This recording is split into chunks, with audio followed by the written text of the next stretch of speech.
I mean, so they are becoming more authoritarian all the time. Like Russia, Putin has done more to damage Russia than anything that Ukraine has or could do. Hello, my friends. If you're looking for Ukraine war news, you found the place. It is Thursday, June 20th. This is the Daily Brief. There are 1,170 Russians off the battlefield, 3 tanks, 18 armored combat vehicles, 45 artillery pieces, 56 vehicles and fuel tanks. And when I look at Andrew Perpetua's list, it's about, and you can look at it and eyeball it, it's about 2-1, but he actually did the math for us today. Here are the losses I could identify for yesterday. Slow day, only 94, 61 Russian, 33 Ukrainian. So just about 2-1. Okay. The oil depot that was hit just a couple days ago, it's still on fire. The oil depot in the Azov, Rostov region is burning for a third consecutive day after a Ukrainian drone attack. Yesterday, the governor already confirmed that the fire was still going and could not be put out. Today, Russian media reports that the problem still persists. Tanks cannot be drained, and so it's incurring continual loss for the Russians. Here are what happened last night. Another 2 oil refineries, or depots rather, are hit. This is according to the Moscow Times, and here we are. Special Kherson Cat 2 Russian oil depots were hit by drones tonight. Oil depot in Platonovka, Tambov region of Russia, and Lukoil depot in Enem. And where are these? So the first one is over here. I'm learning a lot about Russian geography just by doing this to give this some perspective. Moscow's up here, so that's the first one. The second one is over by Krasnodar, rather. It's this little dot down here just below Krasnodar, and if you don't know where Krasnodar is, it's just on the other side of the Kerch Bridge. If we zoom in, you can see just how close that is. I'd be very nervous if I worked in that business and I was that close to Ukraine right now. Aftermath of the drone strike and the one, and here's the aftermath of the drone strike on the other, just so you can see some visuals. Again, no video, just the aftermath. Satellite imagery of the Russian oil depot in Tambov region, and so you can see that as well. Okay. Meanwhile, the Russians are doing what they do, and that's attacking the energy grid in Ukraine. Russia launched a new barrage of missile and drones at Ukraine in the early hours of Thursday, causing significant damage to a thermal plant and maintaining pressure on the electricity grid, Ukrainian officials said. The attack on the energy infrastructure in 4 regions damaged equipment, wounded 7 workers, and cut off electricity to more than 218,000 customers, the energy ministry said. So again, they shot a bunch of rockets here, and half of them were shot down. Officials in Kyiv have for months been appealing to Ukraine's allies to supply more air defense.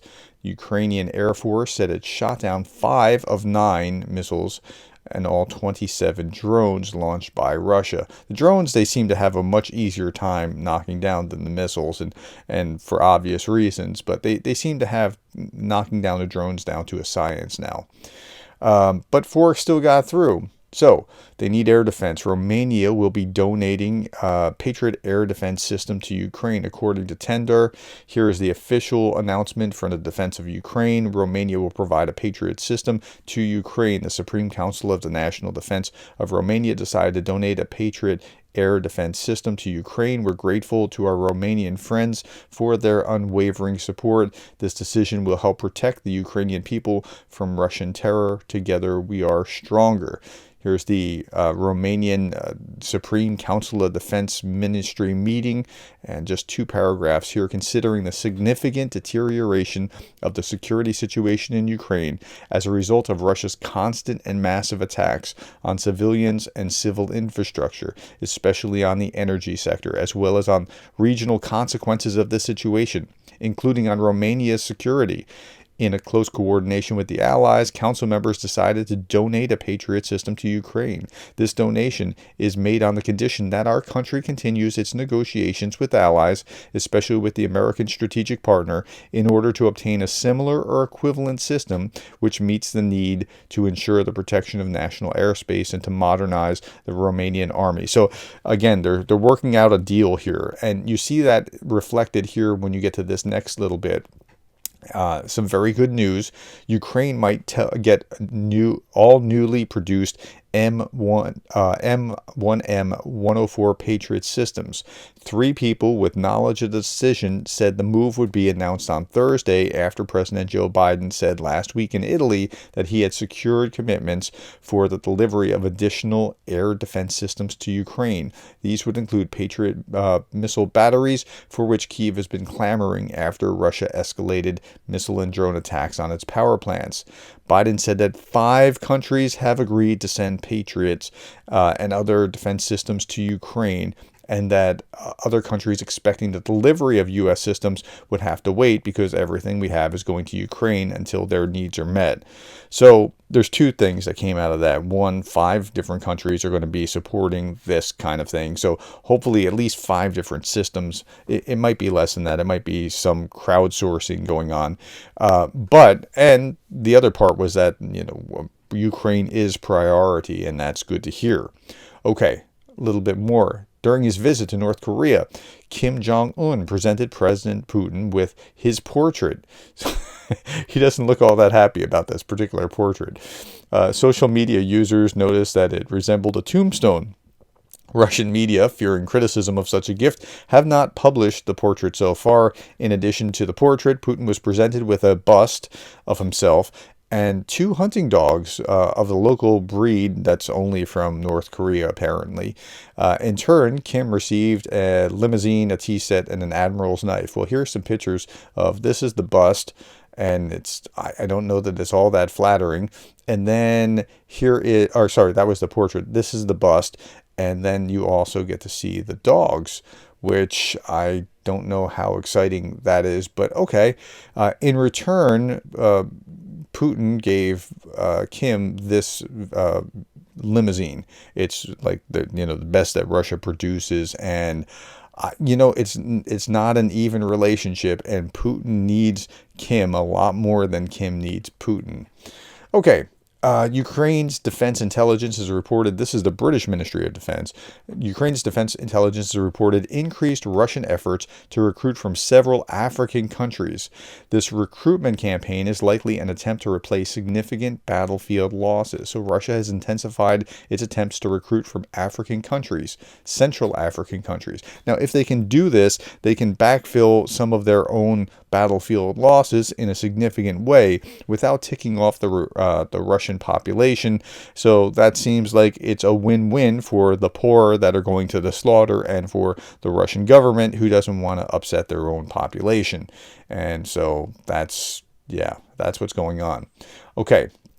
Russia is also testing, this is Anton Gurashenko, Russia is also testing a new model of economic management as it experiences human resource shortages. So it's also recruiting workers, by the way. It's not just soldiers that it's recruiting from other countries. It's also recruiting workers because of the shortages. Employees of the Klasnikov concern in Ishchev were forced to work overtime because a defense order was being disrupted. 4 more hours were added to the shift there. Instead of 8, they now work 12. They also have to work on weekends, and the overtime is not paid. They justified it by the failure to fulfill the state defense order within the established deadlines. At the same time, the salary was not added. 2 years ago, does this sound normal to you? Does this sound right? Like, think about what's going on here.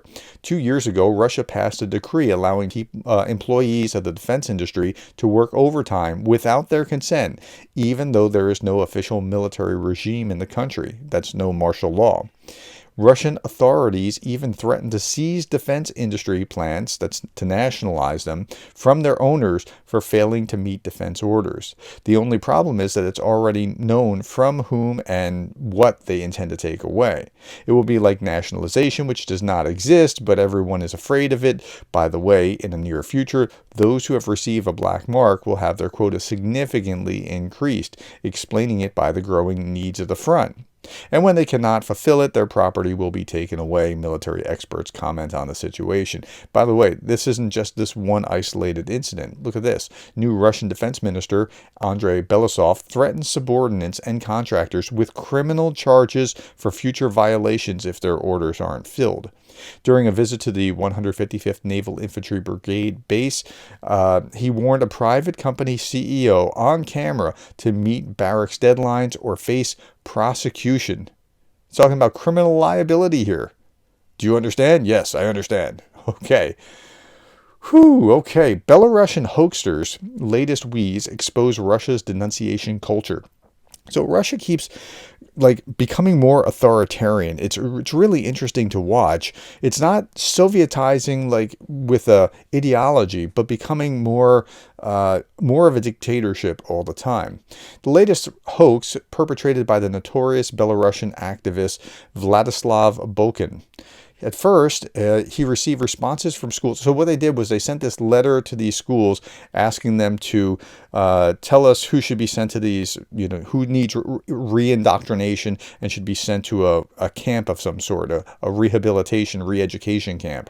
At first, he received responses from the schools that denied that there were any unreliable children in their facilities.